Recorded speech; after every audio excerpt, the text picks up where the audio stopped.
네, 반갑습니다. 오늘 말씀 제목은 관계가 먼저다입니다. 아리스토텔레스는 사람에 대해서 이렇게 이야기했습니다. 사람은 사회적 동물이다. 사람이 동물은 아니지만 고개가 끄덕여지는 말입니다. 왜냐하면 사람은 실제로 사회적이기 때문입니다. 또 우리가 말씀을 보면 하나님께서 사람을 사회적으로 만드셨다라는 것을 우리가 말씀을 통해 볼 수 있는데요. 창세기 1장 26절을 보면 우리가 알 수 있습니다. 제가 읽겠습니다. 하나님이 이르시되 우리의 형상을 따라 우리의 모양대로 우리가 사람을 만들고, 창세기 1장 26절을 보면 하나님께서 사람을 만드실 때에 우리의 형상을 따라 우리의 모양대로 우리가 사람을 만들고, 하나님이 우리로 지칭이 되고 있어요. 이게 왜 그러냐면 하나님이 단순한 한 분이 아니시라 성부, 성자, 성령, 이 사랑으로 관계하며 존재하고 계시는 삼위일체 하나님이시기 때문에 우리의 형상을 따라 우리의 모양대로 우리가 사람을 만들고라고 하시는 거예요. 이 하나님은 성부, 성자, 성령 하나님이 서로 사랑으로 관계하며 존재하고 계시는데요. 우리가 바로 그 우리의 형상, 사랑으로 관계하며 존재하고 계시는 하나님의 형상을 따라 하나님의 모양대로 지음받았다라는 것입니다. 그래서 하나님이 우리로 하여금 원하시는 것은요, 이웃들과 사랑으로 관계하며 존재하기 원하십니다. 또 그렇게 우리가 지음을 받았습니다. 그래서 우리가 인생을 살아갈 때에 우리 이웃들과 어떻게 관계하며 살아가는가가 굉장히 중요합니다. 제가 예전에 SNS에서 이런 제목의 글을 본 적이 있습니다. 알바생들에게 잘해주니까 매상도 오르네요. 히읗히읗. 네, 한 치킨집 사장님의 이야기인데요. 이 사장님이 치킨집을 열기 전에 아는 언니가 하는 치킨집에서 일을 배울 겸 알바를 했다라고 합니다. 그런데 그 아는 언니가 어린 알바생들한테 너무 막대하는 거예요. 막 일 빨리 안 한다고 막 구박하고 시급도 많이 안 주면서 아이들이 배달 갔다 와서 조금만 숨 돌리려고 하면 빨리 배달 가라고 막 뭐라 하고 그랬다라고 합니다. 이렇게 아이들을 쥐잡듯이 잡고 구박하니까 알바생들이 계속 그 알바를 했을까요? 아니면 그만뒀을까요? 네, 맞아요. 알바생들이 계속 그만두고 도망가고 잠수 탄 거예요. 그리고 소문이 났다라고 합니다. 악덕 사장님이라고. 저 가게에서 일하면 돈도 쥐똥만큼밖에 안 주면서 노예 취급한다고 소문이 났다라고 합니다. 그러니까 알바가 구해질까요? 안 구해질까요? 네, 잘 안 구해지죠.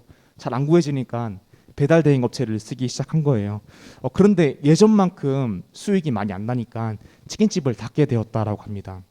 그리고 이 글쓴이 분이 1년 뒤에 치킨집을 열었는데 알바를 뽑잖아요. 알바를 뽑았는데 알고 보니까 예전에 아는 언니 집에서 일할 때 알바했던 애들, 그만뒀던 애들, 잠수 탔던 애들, 도망갔던 애들이 들어온 거예요. 고민이 되죠. 또 도망가면 어떡하지? 또 잠수 타면 어떡하지? 또 어떻게 그냥 그만둬버리면 어떡하지라는 고민이 됐대요. 근데도 쓰고 아이들이 일할 때 항상 이런 말을 했다고 합니다. 얘들아 고맙다. 얘들아 고생한다. 잠시 쉬다가 해 라고 이야기해주고 시급도 몇백 원 더 올려주고, 매일은 아니지만 가끔씩 일을 마치고 치킨 한 마리씩 튀겨서 알바생들에게 주면서 오늘도 고생했어. 고맙다. 가족끼리 치킨 먹어. 너희 덕분에 내가 장사를 잘할 수 있어. 내가 너희 덕분에 먹고 살 수 있어. 이렇게 이야기했다라고 합니다. 그러니까 알바생이 처음 왔을 때에는 일을 설렁설렁 했는데 사장님이 알바생을 너무 아끼는 마음이 느껴지니까 알바생들이 감동한 거예요.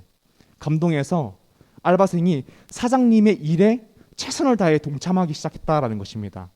이렇게 배달 갔다 와서 잠시 쉬라고 하면 안 된다고, 다음 배달 밀려 있다고 얼른 가야 된다고 하고 가버리고요. 또 서빙하는 알바들도 너무 상냥하게 엄청 빨리빨리 일을 했다라고 합니다. 그러면서 매출도 엄청 오르고 지금은 알바생들하고 행복하게 장사하면서 살고 있다라는 글을 제가 본 적이 있습니다. 제가 이 글을 보면서 느낀 게 뭐냐면요, 관계가 풀려야 다른 것들도 다 풀린다라는 것입니다. 관계가 풀려야 행복하다라는 것을 느꼈습니다. 오늘 말씀 제목이 관계가 먼저다인데요. 우리가 신앙생활 하는 가운데에도 관계가 정말 중요합니다. 신앙생활 하는 가운데에도 목회자의 관계도 너무 중요하고요. 우리 셀장과의 관계도 너무 중요하고요. 옆에 있는 친구들과의 관계가 너무 중요합니다. 이 관계가 풀려야지 다른 것도 풀리고요. 관계가 풀려야지 행복합니다. 그래서 우리가 오늘 말씀을 통해서 우리가 신앙생활 하는 가운데에 어떤 관계를 가져야 하는지, 또 어떤 관계를 먼저 세워야 되는지 말씀을 통해 보기 원합니다. 우리 사랑하는 사랑생교회 청년부 여러분, 오늘 말씀을 통해서 신앙생활 가운데에 올바른 관계를 가짐으로써 참 행복을 누리며 신앙생활을 할 수 있는 사랑하는 사랑생교회 청년부 되기를 소망합니다. 아멘. 오늘 본문 보겠습니다. 오늘 본문 보게 되면 세례 요한이 이런 메시지를 선포하고 있습니다. 1절과 2절인데요. 제가 읽겠습니다. 그때에 세례 요한이 이르러 유대 광야에서 전파하여 말하되 회개하라 천국이 가까이 왔느니라 하였으니 아멘. 여러분, 세례 요한이 이런 메시지를 선포하고 있어요. 회개하라 천국이 가까이 왔느니라.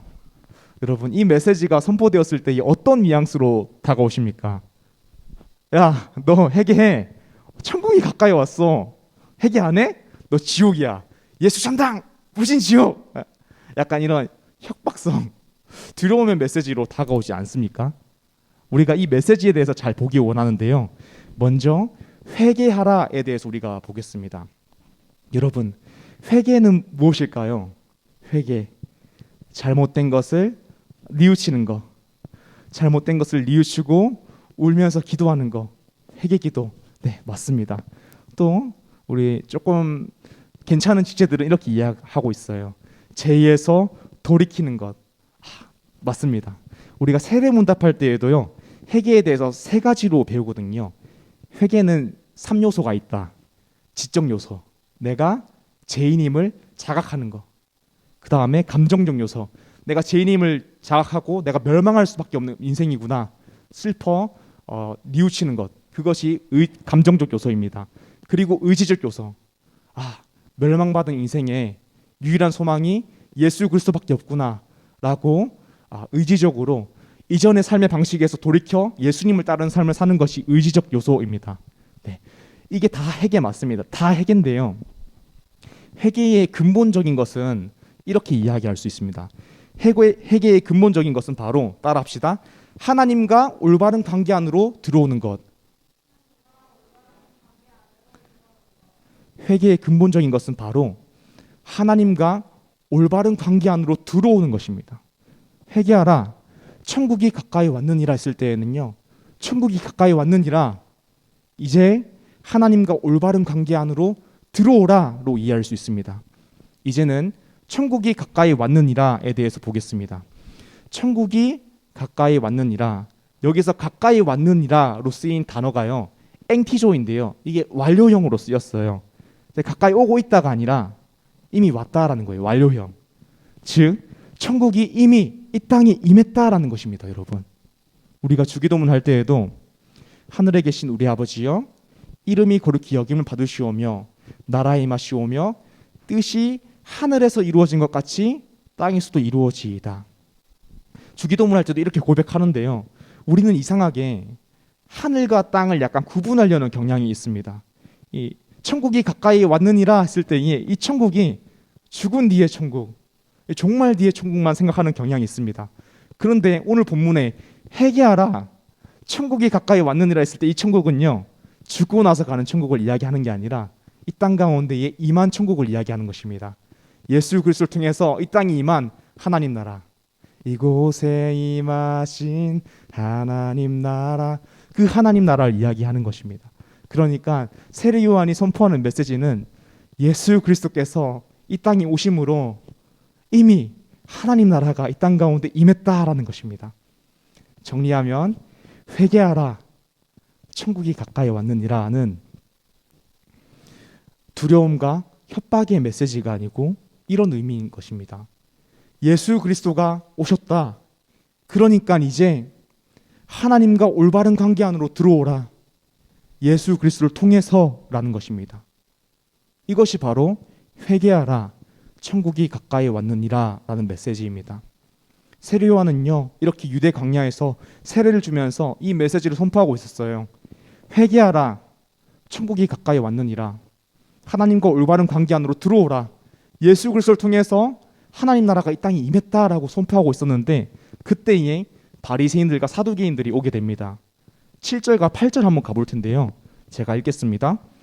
요한이 많은 바리새인들과 사두개인들이 세례 베푸는 대로 오는 것을 보고 이르되 독사의 자식들아 누가 너희를 가르쳐 임박한 진노를 피하라더냐.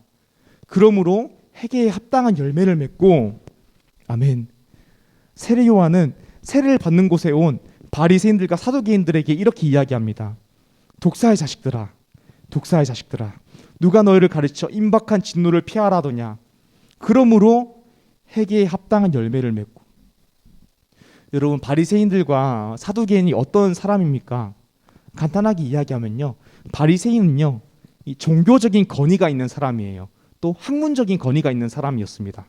또 사두개인은 종교적인 권위도 있고 정치적인 권위가 있던 사람이었습니다.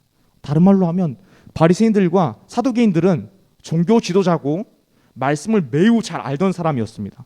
근데 세례 요한이 이 종교 지도자고 말씀을 매우 잘 아는 바리새인들과 사두개인에게 이렇게 이야기한 거예요. 독사의 자식들아, 독사의 자식들아. 깜짝 놀라는 거죠. 왜 세례 요한이 이 사람들한테, 말씀 잘 알고 있는 사람한테, 종교 지도자들한테 독사의 자식들아 라고 했을까요? 왜냐하면 그들의 삶 가운데에는 회개에 합당한 열매가 없었기 때문입니다. 율법, 말씀 너무 잘 알고 있죠. 말씀 너무 잘 지키죠. 그러면서 야, 나 말씀대로 사는 사람이야. 율법적으로 사는 사람이야. 근데 이 말씀이 사실은 하나님 사랑, 이웃 사랑이 아닌 그 당시의 장로들의 전통을 이야기하는 거죠. 그 장로들의 전통대로 살기 때문에 야, 나 정도 신앙생활하면 훌륭한 사람이야. 나 정도 신앙생활하면 경건한 사람이야 라고 생각하면서 하나님 사랑, 이웃 사랑을 잃어버린 이 율법의 껍데기밖에 안 남은 그런 사람들이었어요. 율법의 정신이 사랑인데 이런 이들에게 세례 요한이 이렇게 선포한 겁니다. 독사의 자식들아, 누가 너희를 가르쳐 임박한 진노를 피하라 하더냐. 그러므로 회개에 합당한 열매를 맺고. 여러분, 우리의 모습은 어떻습니까? 우리도 사실 말씀대로 사는 것이 어떤 것인지 잘 알고 있습니다. 또 어떤 모습이 하나님이 기뻐하시는 모습인지, 어떤 모습이 하나님이 기뻐하시지 않는 모습인지 잘 알고 있습니다.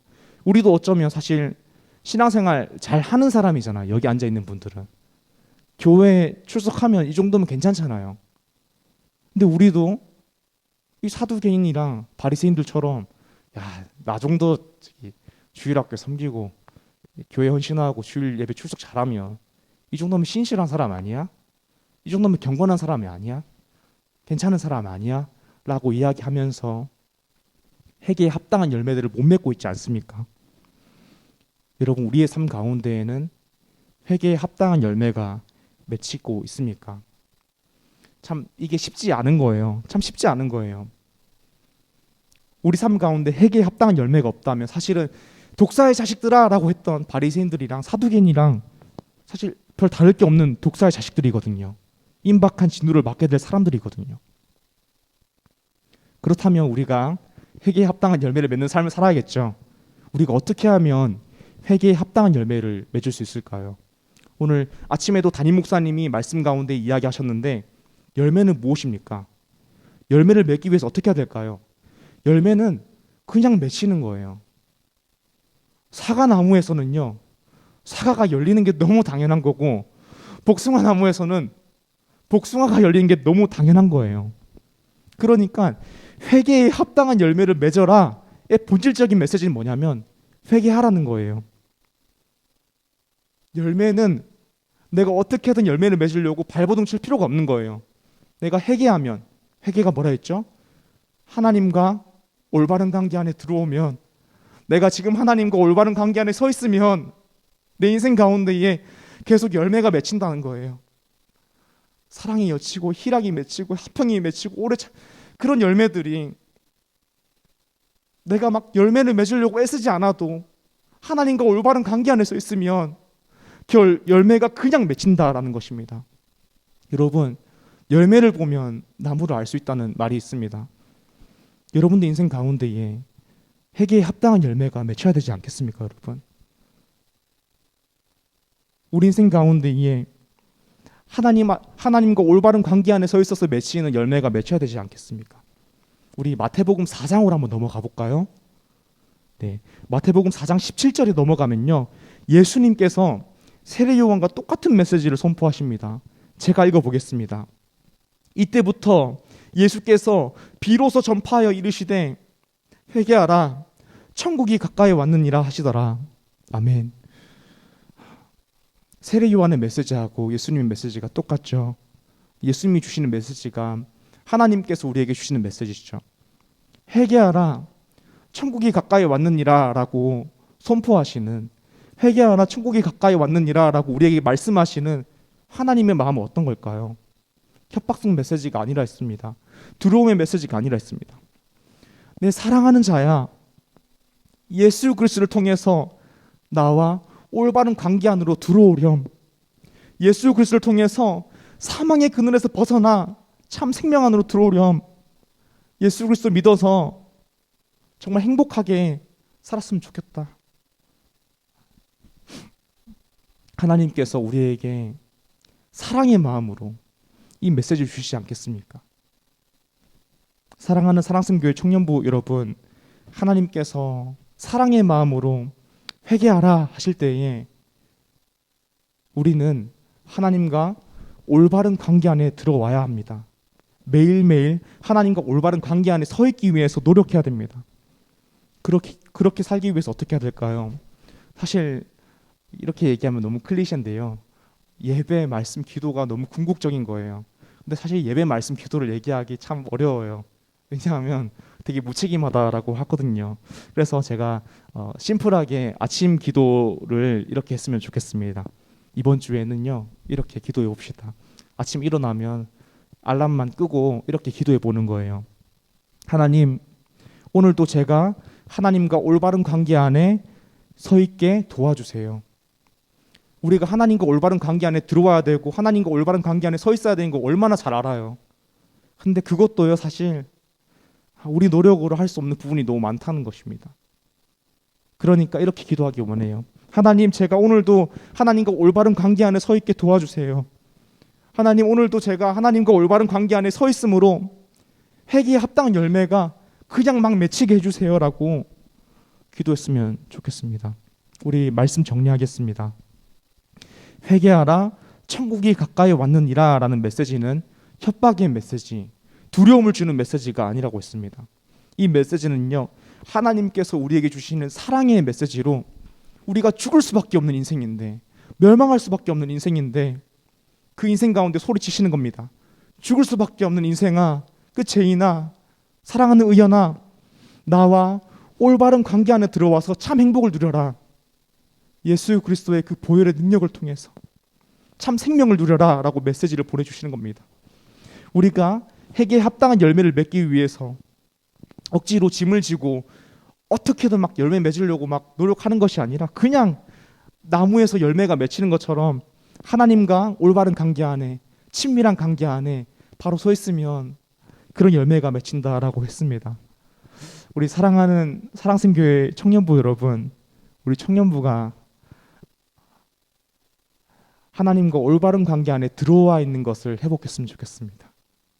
내가 한 명 한 명이 하나님과 참 친밀하고 참 바로 서 있는, 하나님을 항상 인식하고 그 말씀대로 살려고 하고 하나님을 두려워하고 하나님을 사랑하는 그 마음 안으로 들어와서 회개에 합당한 열매를 매일 맺는 청년부가 되었으면 좋겠습니다. 사랑하는 사랑샘교회 청년부 여러분, 하나님과 올바른 관계 안에 들어옴으로 참 행복을 누리고 참 생명을 누리며 열매 맺는 삶을 살 수 있는 청년부 되기를 소망합니다. 아멘. 우리 찬양하고 기도하기 원합니다.